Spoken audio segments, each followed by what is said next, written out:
nagdala sa kanya. Ano masasabi mo, te? Dahil may nagsasabing walang utang na loob daw? Sila ang walang utang na loob. 2016, binigyan sila ng mga Marcos ng pera. Paano sila makatakbo hanggang Davao lang sila? Ako, Mindanao ako, ha? Marcos, ako.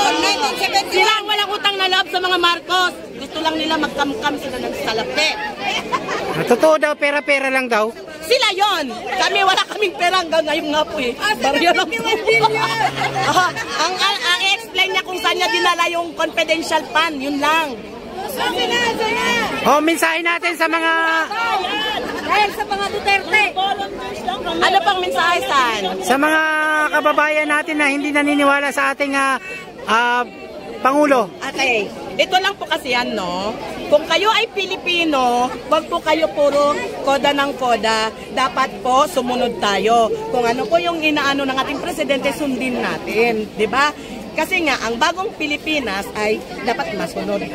Sumusunod kung ano yung batas, kung ano yung ano niya. Hindi yung tayo ay ganito, ganyan. Ang bigas, bakit? Kailan po naging 29 kilos ang bigas? Kay Cory pa lang wala ng 29 kilos ang bigas, ah. Diba? Oo, diba?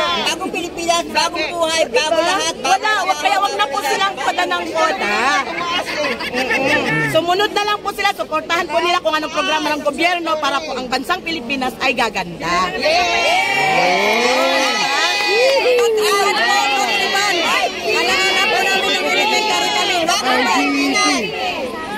At excuse me po, hindi po kami bayad. Actually, last September 7, kami pa po yung nagbigay ano, bawat isa, 500, tama? Nag-convention kami sa isang bansa Pilipinas. Kami pa po ang nagbayad. Ayan, mayroon pa kami, naka-Pilipinyana pa kami. Hanapin niyo po yung inares na labas doon. Ako 1,000 din ulit ko. Kami pa po yung nagdo-donate, hindi kayo yung binabayaran. Mas magaling daw si Duterte, sabi dito, mas magaling daw si Duterte. Sana nga kung magaling si Duterte nila, no? Dahil sinasabi nilang bangag siya po. Dapat pinakulong na nila si BBM noon pa man, no? Di ba? Magaling yan, eh. Saan ka nakikita? Saan ka nakikita ang pedahon? Magaling siya mag-protect ng mga talagang malalaking mga ano.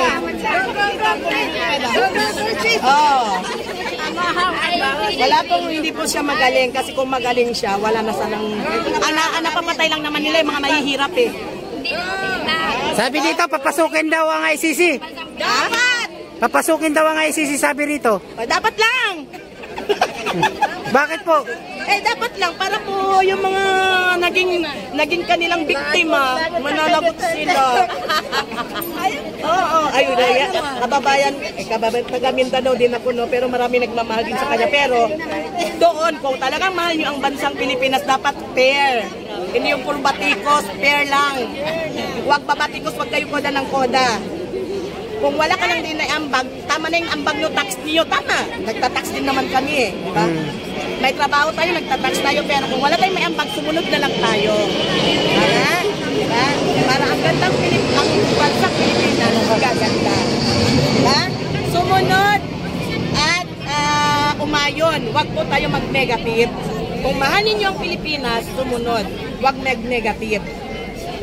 Ayan, so bigyan nyo ng mensahe yung mga negative people na bumabatigo sa ating mahal na Pangulong Bongbong Marcos. Yun po, yun na nga po minsan nga po sa mga comments, sinabihan pa nga po na user daw ako kasi ang ganda-ganda po ng post, ang ganda-ganda po ng post. Ang sabi ko, keep safe, first family, we love you from isang bansa Pilipino. Alam mo, ang sagot sa akin, che, ano ganyan.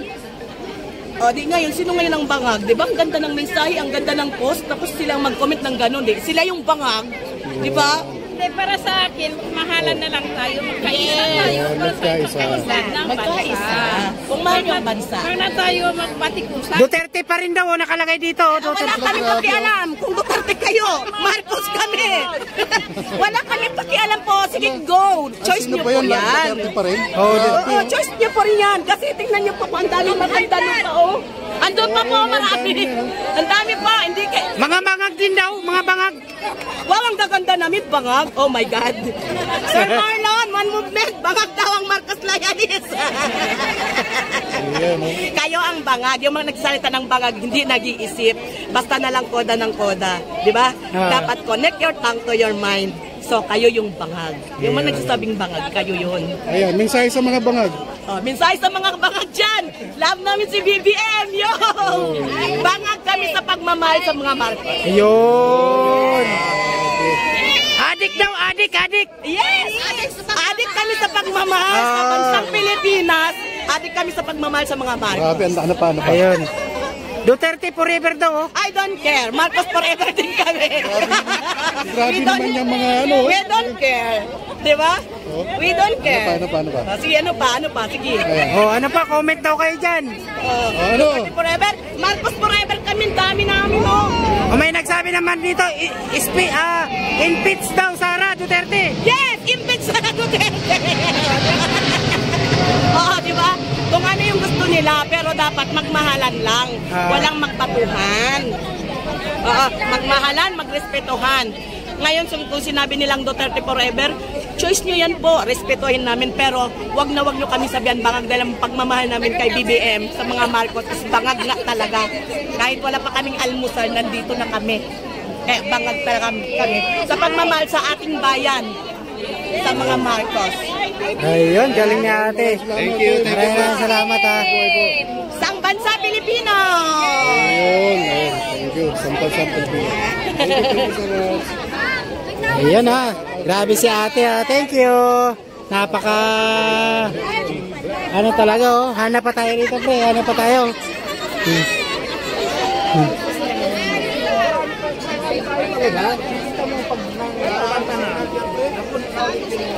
Meron. Oh, ayan, ha. Ang dami niya, no. Mga loyalista natin, no. Mga, ayan, oh. Kumakaway-kaway pa sila nanay, oh. Oh. Oh, di ba? Oh, mga bayad ba? Mga loyalista? Oh, walang bayad. Oh, walang bayad ba ang loyalista? Oh, masaya. Opo. Oh, ano masasabi mo sa mga mga kababayan na hindi naniniwala sa ating Pangulong Bongbong Marcos? Sila lang yun. Okay lang. Kaming matatanda, wala na sa amin yun. Kasi malapit na rin kami pupunta ng ibig. Okay sa amin yun. Kung ano bang bahala na si Lord. Marcos pa rin. Bahala na si Lord. Opo, Marcos pa rin. Oh, Marcos pa rin. Alas kami sa kanya. Oh, loyalist. Marcos pa rin. Oh. Mga walang kain pa yan, ha? Oh. Di ba? Mga kababayan, ha? Oh, ang dami yan, no?